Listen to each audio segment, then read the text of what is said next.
Signed cards could be harder to get in California, and massive changes to Magic Online. It's September 29th, I'm Jeremy Knoll, and this is Split Second. A new law in California is going to make it harder for Magic artists and vendors to buy and sell signed items. On September 9th, California Governor Jerry Brown signed Assembly Bill 1570 into law. AB 1570 updates a current law that deals with the sale of sports collectible items with signatures in the state of California to now include all collectible items, regardless if they are sports collectibles. Any collectible with a value over $5 will now require a certificate of authenticity to sell. This certificate will require a variety of information, including the purchase price, name of the person who signed the item, and whether the item was signed in the presence of the dealer.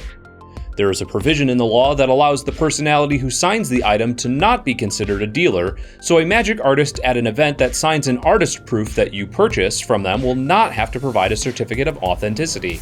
But if you attempt to sell that proof to a dealer in the state of California, you will have to provide the required information.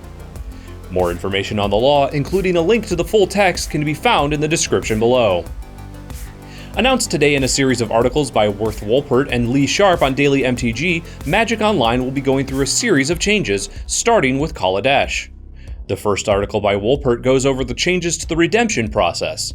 Starting with Kaladesh, the redemption cutoff date will be shifted to align with the online release of the next block.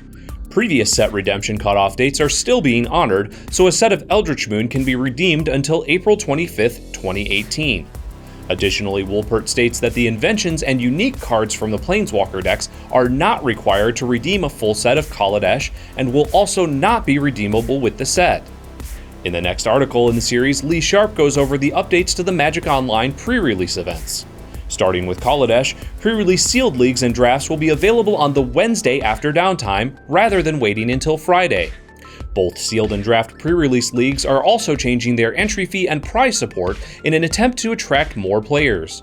Entry for previous sealed events was 28 event tickets or 280 play points, and will now be reduced to 24 event tickets or 240 play points.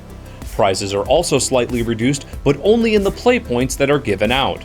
Drafts are moving from the Swiss method to the recently introduced Draft League method, which allows players to play draft rounds at their convenience. Entry to the pre-release drafts was reduced from 14 tickets or 140 play points down to 12 tickets or 120 points. Prizes were shifted to remove the qualifier point that players with 3 wins received and replaces it with an extra booster pack. After the pre-release is over, Kaladesh sealed leagues and draft leagues will continue with the lowered entry fee and slightly reduced payout of play points. In addition to these changes, the options for draftable sets will be reduced from all standard legal sets to only the most recently released block and the previous block. The final announcement that was made for the changes to Magic Online are the addition of treasure chests as prizes. Treasure chests will be awarded to players with high finishes in constructed events, with 8 being awarded to players with 5 wins in both friendly and competitive constructed leagues, 3 going to players with 4 wins, and 1 going to players with 3 wins. Most treasure chests will include 2 standard legal commons or uncommons, and a third slot that will contain either a card from a curated list, a modern set rare or mythic, or a number of play points. There is also a chance that one or both of the standard commons or uncommons will be replaced with one of the curated cards or modern set rare or mythic.